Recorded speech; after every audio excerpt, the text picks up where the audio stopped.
आज हमारे साथ विश्व हिंदू परिषद के पीलीभीत के जिला सह संयोजक प्रवीण मोहन अग्रवाल जी हैं। आप हिंदू धर्म के लिए हिंदू हिंदू परिषद की तरफ से काफ़ी लंबे समय से काम करते रहे।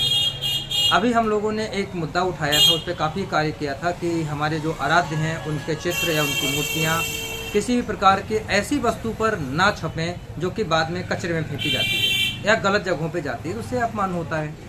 लेकिन उसका कुछ खास असर हमें दिखाई नहीं पड़ा, क्योंकि अभी जो कुछ कार्यक्रम हुए तो उन्होंने हमने अखबार में भी देखा और चीज़ों में भी देखा, और साथ ही साथ में जो देवी देवताओं के प्रतिरूपों को नचाने की प्रथा है वो हमने अपने बड़े जुलूसों में भी देखा, जो कि हमारे समाज का संभ्रांत व्यक्तिवर्ग निकालता है। और ऐसे में विश्व हिंदू परिषद किस तरीके का कदम उठाने का प्रयास कर रही है, किस तरीके से अवेयरनेस लाके इसको रोकने का कार्य करेगी? देखिए, विश्व हिंदू परिषद इसका समर्थन करता है और मैंने भी कई बैठकें करी हैं। इसमें मैं भी गया हूँ। हरिओम वाजपेयी जी इसमें मुहिम चला रहे हैं, मेन उसमें वही चला रहे हैं, और भी सामाजिक संगठन के लोग इसमें लगे हुए हैं, सामाजिक लोग भी लगे हुए हैं, सम्मानित लोग भी लगे हुए हैं। लेकिन इसमें थोड़ा सुधार की आवश्यकता है। मेरी बात अभी जल्दी में नहीं हो पाई है। मैंने कहा भी था हरिओम वाजपेयी से, मैंने कहा बैठक करके आपसी तालमेल से इसमें थोड़ा सा सुधार की आवश्यकता है, क्योंकि हम लोग ये कहते हैं कि कोई छापे ही ना।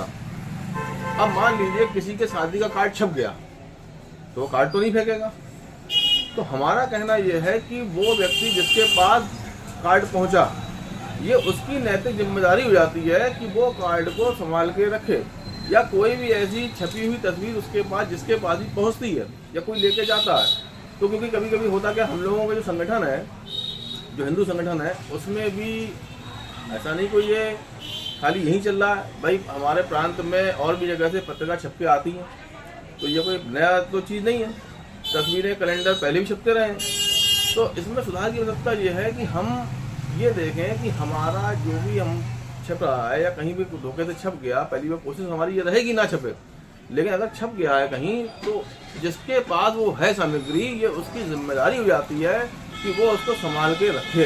और चूँकि जो प्रचार सामग्री होती है, प्रचार सामग्री का 80% आमतौर पे हमारे व्यापारी वर्ग के पास होता है और हमारे राजनीतिज्ञों के पास होता है, क्योंकि यही दो ऐसे सोर्स है जिनको प्रचार की सबसे ज़्यादा ज़रूरत है। एक आम व्यक्ति तो सिर्फ शादी के कार्ड में या फिर अपनी अंगूठी पे या गले के लॉकेट में बनवा लेता है। तो क्या व्यापारी वर्ग इस चीज़ के लिए कोई पहल करेगा आप लोगों के प्रयास से? देखिए, हम लोग जो है ना हिंदू समाज से आते हैं, और हिंदू समाज में कट्टरता न कभी थी, उसमें आने में समय लगेगा। सरकारें बदली है, मंशा बदली है, मानसिकता बदली है लोगों की। लेकिन आप एकदम से कहो कि हमने कोई मुहिम आज चलाई हो कल सफल हो जाए, ये बड़ा मुश्किल काम है। ये लंबे समय का विषय है और इसमें हम लोगों का पूरा समर्थन रहेगा। विश्व हिंदू परिषद का भी, अन्य संगठनों का भी पूरा समर्थन रहेगा, मैं समझता हूँ, और ये आगे कामयाब होगा। लेकिन आप कहोगे एकदम से हमने आज मुहिम चलाई है और हमारी आज ही सफल हो जाए, कल सफल हो जाए, क्योंकि हम लोगों में कट्टरता नहीं, हम लोग जागरूक नहीं है। आज अगर जागरूक होते तो ये हमारे 2 बच्चे नहीं मारे जाते जो बदायूं मारे गए। मेरा क्वेश्चन इस बात का था कि चूंकि अब जैसे होली आ रही है जी, तो होली पर अधिकतर व्यापारी वर्ग जिससे टाई अप होता है, जिससे समझौता होता है, वो उसको अपना विज्ञापन देगा। तो उस विज्ञापन में जो हमारे धार्मिक, खास तौर से अब होली आ रही है तो उसमें रंगे पुते राधा कृष्ण जी को छपाया जाएगा। तो क्या व्यापारी वर्ग अपने संगठनों के माध्यम से वहाँ पर बजाय श्री राधा कृष्ण के धर्म के चित्रों को छापने के अपना स्वयं का चित्र अथवा शब्दों का प्रयोग करेगा?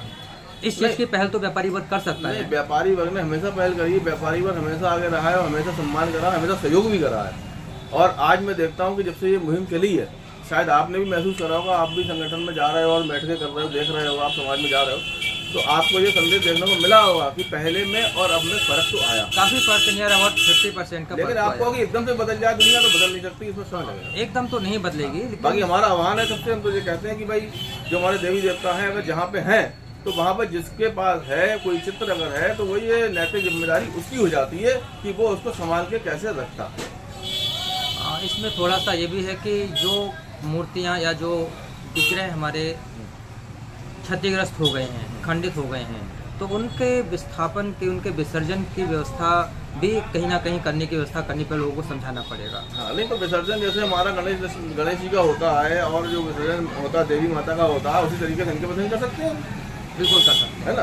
दूसरा, हमें बताया गया था, अभी हम गए थे प्रांत बैठक में, तो उन्होंने बताया था, बोले आप हम कुछ ना करो, जैसे आपका मान लीजिए कोई टब है या बाल्टी है, उसमें आपने रख दिए, पानी डाल दिया, जब वो मेल्ट हो गए तो अपना उसमें हमने किसी पौधे में रख दिया, उसमें रख दिया, या पौधे में हमने कर दिया, धीरे धीरे करके हमें वो पिघल जाएगा।